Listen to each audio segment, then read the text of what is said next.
Can you walk in integrity? Well, if you're on a path to living happy from the inside out, you'll want to tune in to today's podcast, Integrity, and can you walk in it? Well, you know just by virtue of the question I'm asking that the answer is yes. You can walk progressively into a place of integrity. But before we get into some of the stories and other things I'll be sharing, let me go into the definition. What exactly is integrity?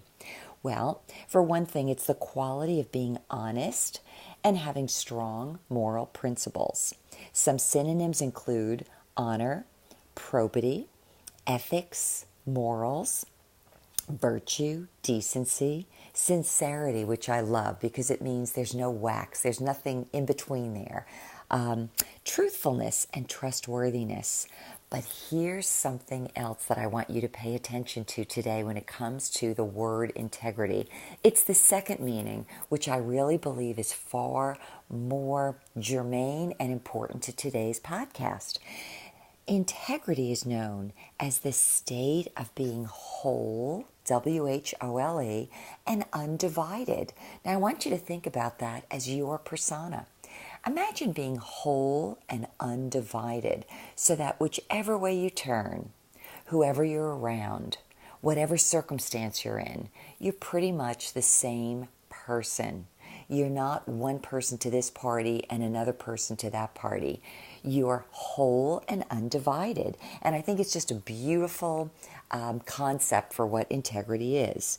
You know, there's another thing that I looked up about integrity. It says, integrity is a personality we admire because their moral compass doesn't waver or change. Now, think about that. It's really saying the same thing.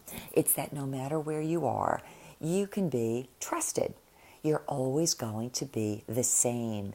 You're not broken. You're not two-faced, as people are used to using that expression, but you're the same everywhere you go. So let's get into this whole idea of walking in integrity. If I were to say to most people, can you be a person of integrity? They would say, oh, that's a tall order because it takes in so much. And I'm sure there's areas of my life where I cut corners or I do things that I really shouldn't, but I haven't even thought about or I don't want to look at.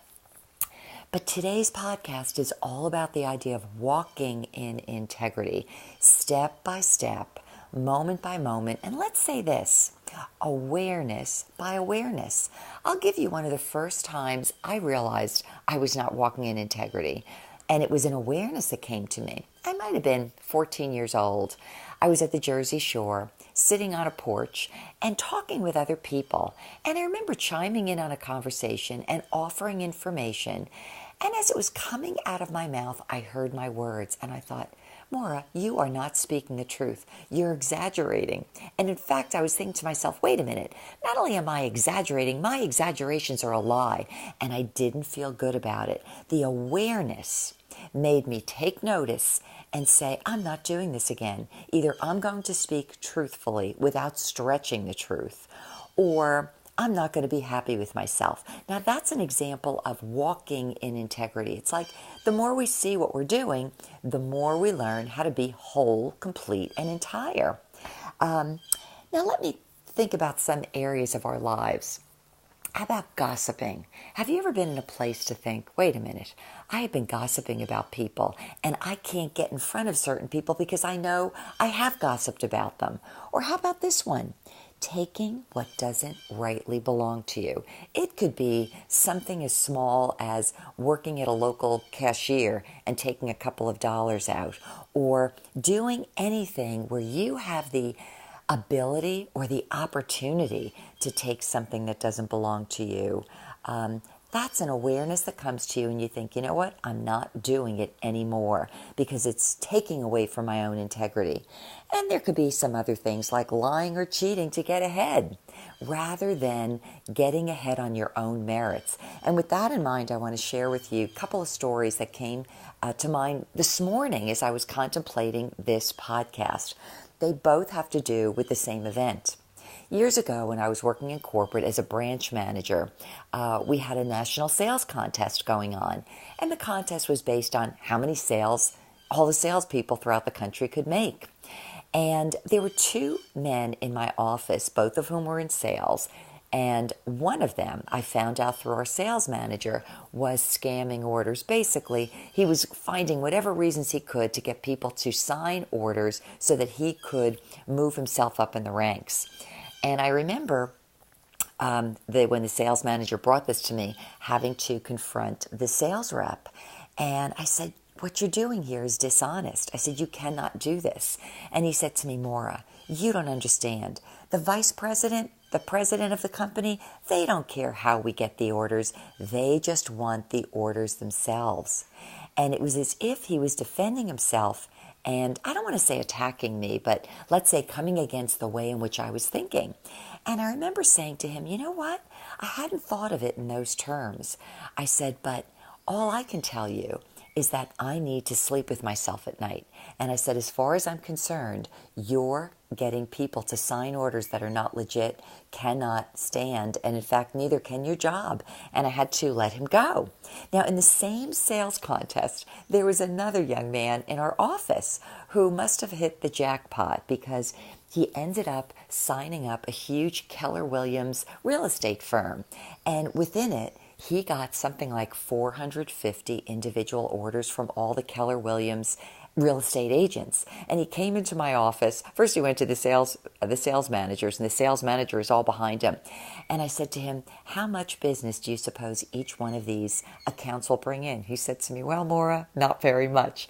I said, you know something, John? We need to go and call the home office. I know technically it looks like you got a lot of orders here, but I would hate to see someone else who's done their due diligence lose out to you. I said, I'll call the vice president and see what he says. As it turns out, the vice president said, yes, if he's got the orders and that's what we're measuring, he is absolutely qualified. Now, we got a yes. Young John ended up on a week's vacation in the Bahamas. He ended up coming home with the National Sales Award. But I want you to know something. In that case, he won that award fair and square. He won it in integrity. And John's gone way beyond that in sales and has done very well for himself in the past 2 decades, all in sales. Now imagine when you're going to your next place to interview for a job and you tell them you won a national award, but something in you knows that you got there by stealth or by a lack of integrity. How do you carry yourself in that mode versus being in another place saying, yes, while I was at my last company, I won a national contest, and knowing that you legitimately did? There's something very deep, very tangible, might be sometimes a slower road in life, but when people walk in their integrity, they don't just speak things, but they become things. They literally become whole and undivided, and people sense and trust who and what that person has become. I want you to give some thought to that today, because chances are there may be some small area of your life that you can look at and think, you know what? I'm really not walking in my integrity. I'm not walking in my best self, and I'm not going to do that any longer.